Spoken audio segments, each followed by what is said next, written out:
It's a very exciting time to be a part of Kinetic. When we're taking musical risks or just embarking on these incredibly ambitious programs, sometimes I walk in and I'm like, there's no way we're going to be able to do this. You're always kind of like, how is this actually going to go? This is hard music. We only have a few days of rehearsal. Every single time I'm surprised, the light bulb goes off for the first time. You're like, whoa, this is a possibility. We have this strength where we're able to pull off something that is greater than the sum of its parts. It feels like magic. I definitely felt how palpable the love for chamber music was immediately from the start. I don't think there is any one kind of kinetic musician. You have these high energy, high intensity artists. We wanted to sort of break the mold immediately. It's really wonderful to watch this ensemble continuing to move forward in its namesake of being kinetic with energy, fresh ideas. At this 10th anniversary, I feel a really palpable sense of what is possible.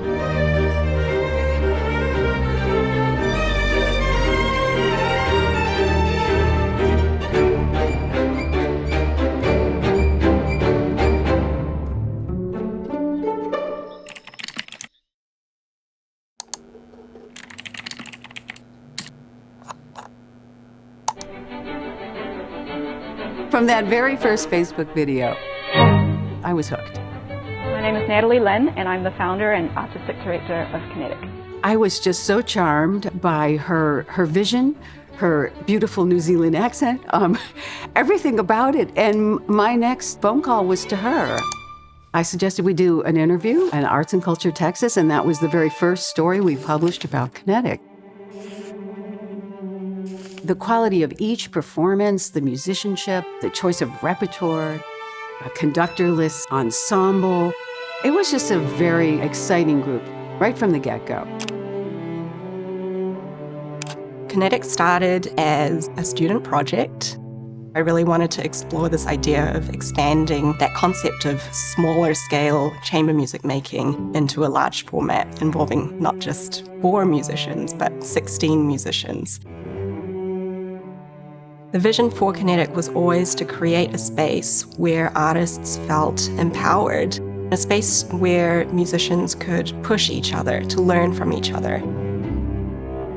The nature of not having a conductor requires every single person to be both leading and following at all times. It's such a beautiful thing and a rare thing that you could have 16 people at different parts of the stage still feel like they're trusting the person on the opposite end. That isn't something that just happens. It's something that we have to foster and really develop as a group. The atmosphere is always a spirit of lightheartedness and humor that imbues the process. It really feels like we're both a family and a musical brand. Kinetic Ensemble has really become my musical home. It's been the source of the projects that I'm most proud of, the friendships in the world of music that I value the most, and a working process that has pushed me to grow in ways that I never even foresaw. I wanted the musicians in the ensemble to each have incredible ownership over the artistry. In those moments of rehearsal, that's when we tussle and debate. We disagree. That's really refreshing. There are no passengers on stage. Everyone is showing up to deliver. Wherever you are in the ensemble, that has always remained true since the beginning. Taking a string quartet format and amplifying it up to 16 people requires even deeper listening, more proactive score study, and I think a willingness to handle different perspectives. As a bass player especially, I have fewer notes than most people, which means I have more time to pay attention and see what does Tanya need in this moment for her tricky polyrhythm? What does Giancarlo need to support that high note? It's not just about playing our notes, it's about playing our part in a way that makes everyone better. We play contemporary works not as an obligation, but as kind of central to how we create themes for our programs. To juxtapose those besides old works, give a new perspective to the standard repertoire that we play along with these new works. There's a beautiful symbiosis between the programming that we present, the voices that we amplify, and the many voices in our ensemble that are heard by us performing together.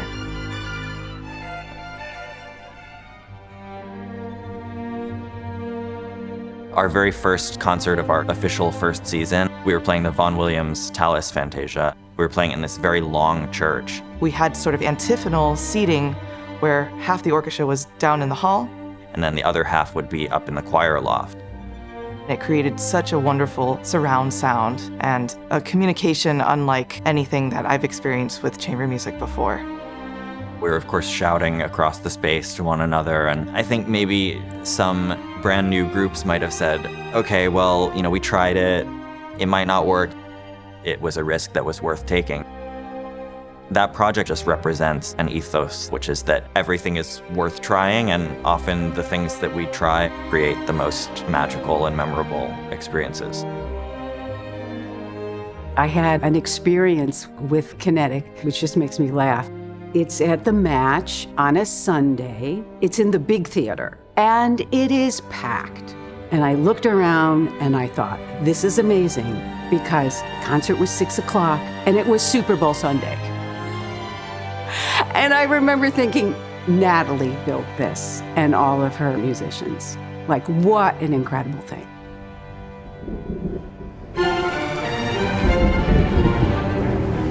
Last year, we had the derecho in May. We're having our season closer the very next day, and the whole city really shut down. Destructive winds. Windows blown out. Power knocked out for hundreds of thousands.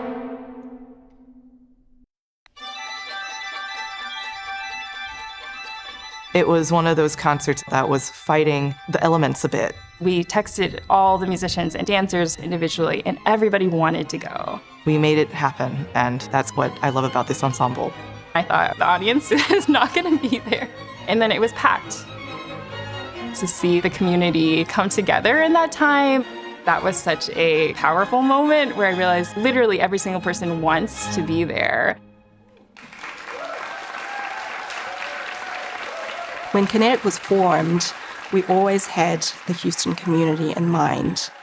And even though we continue to expand and tour and perform on a national level, Houston is always our home.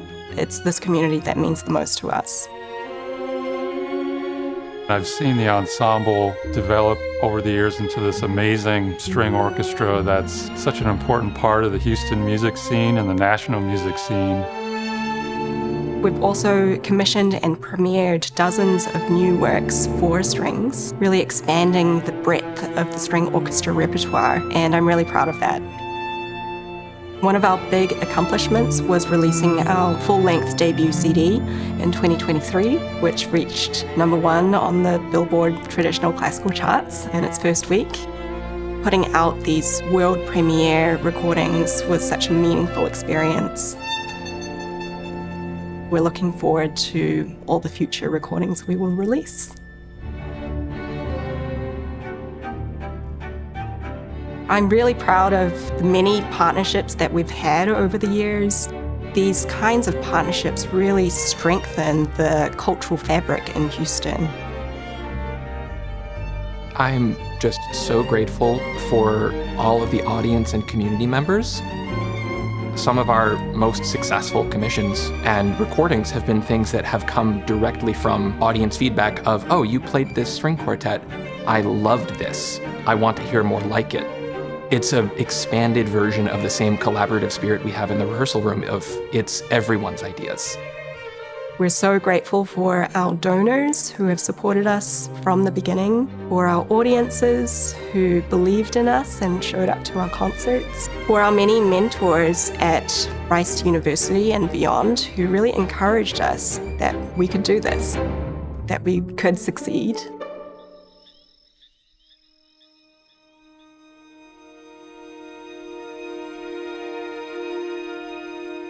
I'm especially grateful for our musicians who inspire me,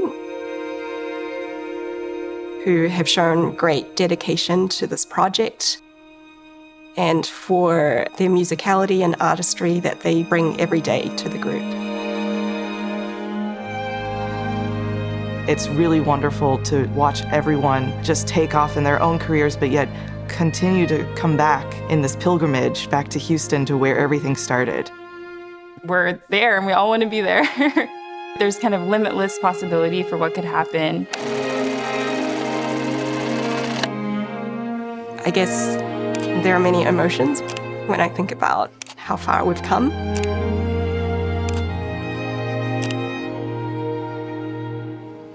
In many ways, we dreamed to make it this far, and we didn't know if we would. But I'm so grateful that we're here at 10 years.